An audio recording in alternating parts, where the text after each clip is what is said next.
Hi everyone, Sean and the boys here. Just wanted to do another hieroglyphs video to show everybody the book that I started off with November last year. This one's by Hilary Wilson. It doesn't go too heavily into the subject. It teaches us quite a bit, but it doesn't go too heavily into it. It goes a lot into the history and teaches you about scribes. Excuse me. This word up the top here, this actually says hieroglyphs, or God's words, divine words. That little thing that looks like a little stick, that says Madu, and the thing that looks like a little flag next to it, that normally means gods, God or gods. So together it would say Maduna chair, but you say the flag. You say that after because it represents the gods, and because the gods are important, you'd say it after this one because of a thing called honorific transposition. So you wouldn't say it Nechair Madu, you'd say it Madu Nechair.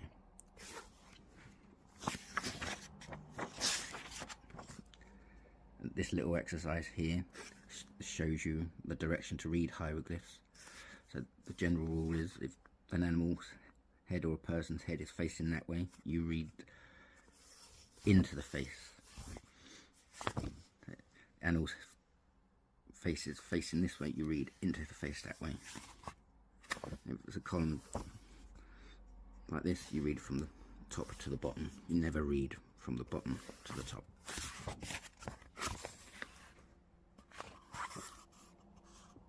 What's in a name? These are the names of a pharaoh.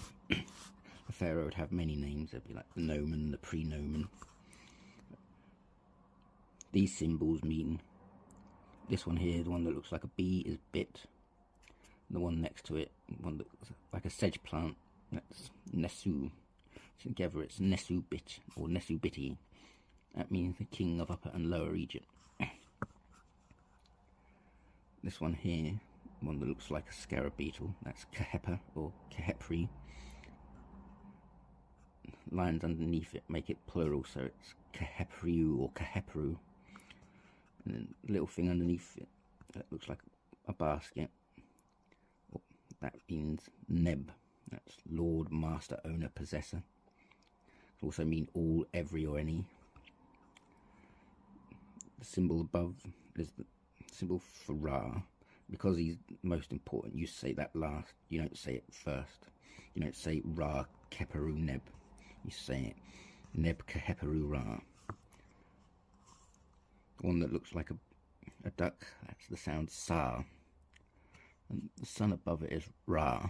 Together it's Sa Ra, which means the son of Ra. Little quail in the middle there, that's an oo sound, or a woo. Little half circles, one above and below the quail, they make the T sounds, T. Together that's toot, which by itself means likeness or image. The Ankh symbol, that's Ankh, which literally means Ankh, and symbol for life and living. The one that looks like a feather or a leaf, that's an E or E.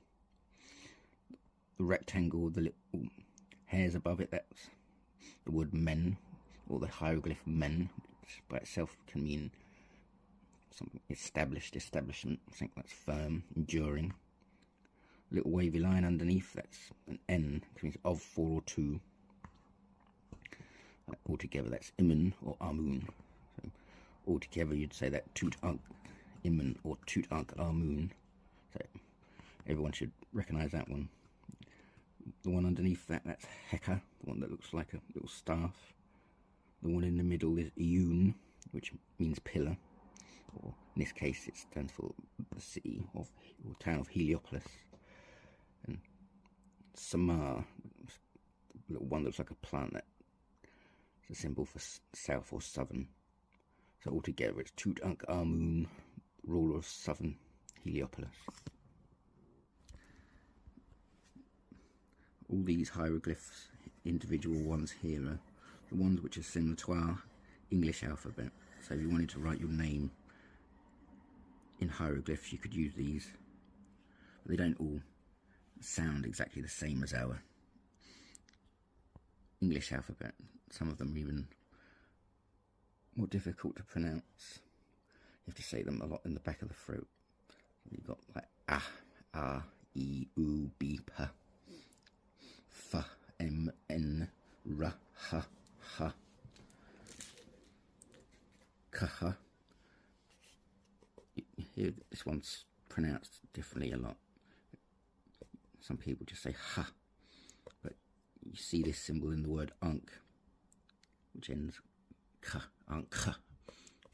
So I'm pretty sure, like it says there, it's spelled kaha, and then kaha or cha, and sa, za. That's similar to an S, but you say it more Z, like a Z. So za, and then sha, ka,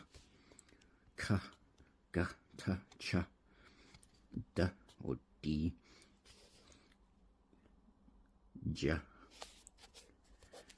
ya, u, m, n, and l, the line, which I always like because we spell lion with an L, but they wouldn't have called a lion in ancient Egypt. I think they'd have called it a ma'u or something like that. There's probably another word for it, but I think most of the Egyptian things seem to have multiple words.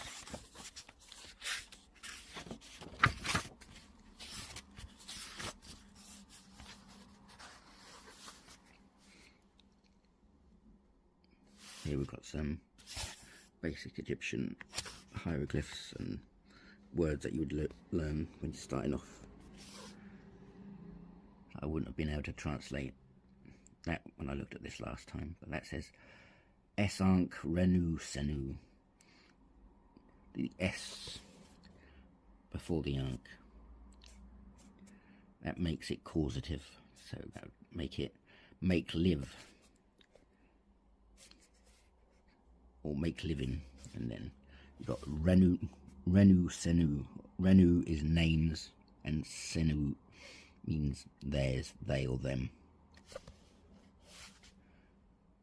Senu is also lots of other words. If you have the right determinative at the end of the word, it helps you understand which word you're talking about. Like Senu can also mean brother, companion. I think it can also mean equal, twin.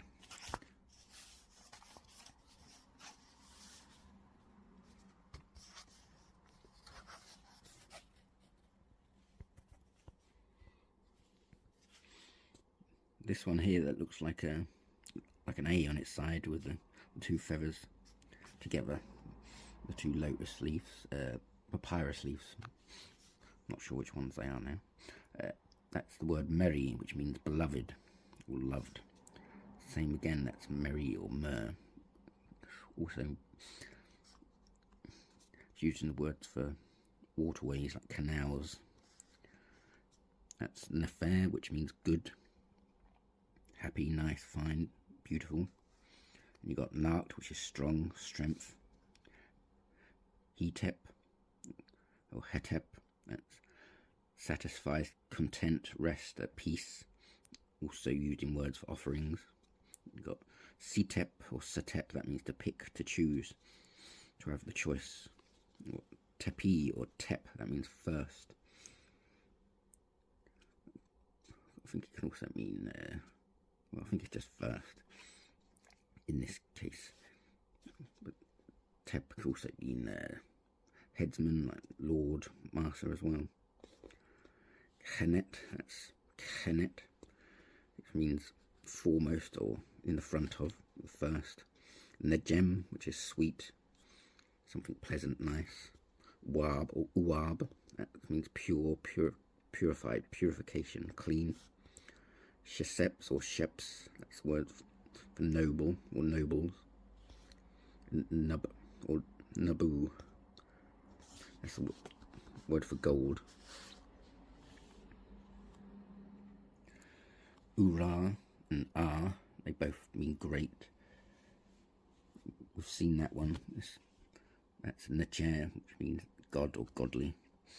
Usra, that means powerful or mighty. Mez, you see that in the name Ramesses. Mez means born of, or like given birth. It's used in a lot of words like that. Hesi, that's favoured, honoured. Imha or Immacha. I'm not sure how you'd say that. Immach with a ha. Immacha means honoured or venerated. Ken or Ken maybe. Gotta say it proper at the back of the throat. Is the word. I think that's bravery. Ken. Strong and bravery. Renep, that's young, vigorous, energetic. Seneb, that's healthy. Farewell, take care. Jesra, or Jesser, that's holy, sanctified, consecrated. And hedge, that's white, bright, silver or light. That one there. Hedge, if you didn't have the sun underneath it, which is a determinative for something to do with light, sunlight. But if you had a little bird there and a little X, that would mean destroy or break.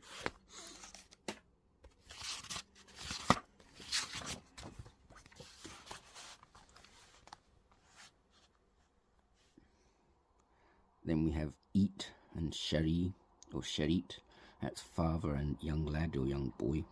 And sa and sart, that's sa, and if you put a little T above it, that's a sign for making it feminine, so make it daughter. So that's sa and sart, or son and daughter. Neb and nebet, and neb and nebet, that's lord and or lady. Barket, that's manservant, lady servant.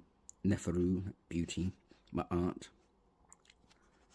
righteousness, truth, fairness.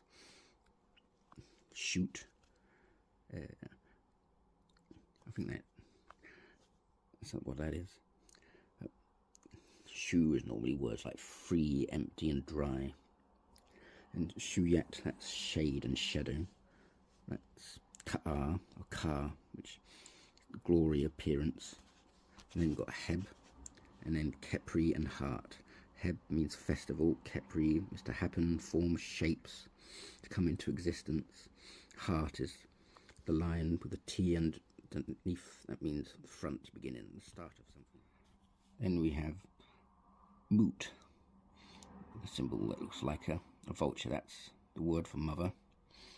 Kered or Hered, that's child. Senet or Sen, Sen is brother and Senet is sister. Hemet, that's wife or woman. Oh no, it's mistress. Sorry. Toot, we've seen this one before. Likeness or image. Ankh, life or living. Kapesh, I think that's thigh. Pati means strength. Hemet, is that lady of the house. Uia, that's solar bark or sacred bark. Ib, that's heart, mind, think or thought. Pet, that's sky or heaven above. Pa, that's the or this. Su, he, him, it, its. F, he, him, it or its. That's signs for plural. N, that's of, for or to. Neti, that's who or which. Maket, that's after, later, following after. Me, that's like, or likeness, that's like, or something that's like. Hefet, that's when, before, in accordance with, corresponding to. Hair, that's over, above, or on top. Mezen, that's born of or conceived of. Neb, all, every, any, or lord, master, possessor, owner.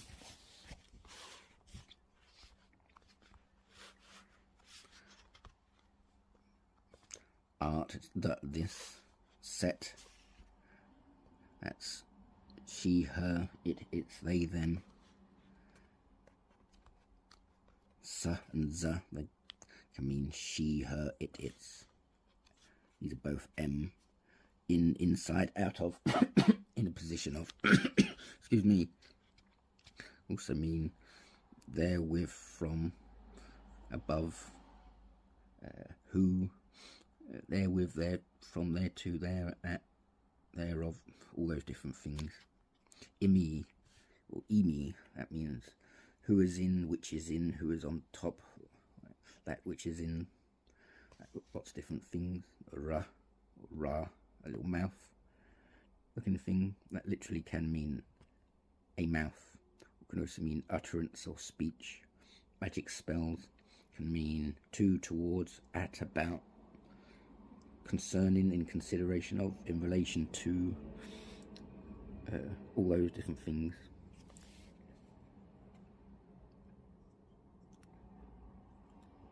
Her, that's over, above, on top of. The little head by itself can literally mean face, also mean on, upon, on top. Through, concerning, was, while. Kara, kara, that's by, with, near, under, before, or further. Khanet, that's foremost or at the front of, first of. Ha, that's around or before. And then urn, uren, sorry, that means begotten of or conceived of. And then you've got enkhet, that's, sorry if it's going all blurry and for the terrible camera work, but that's of the body or of the womb. As you can see there, it's a bit blurry.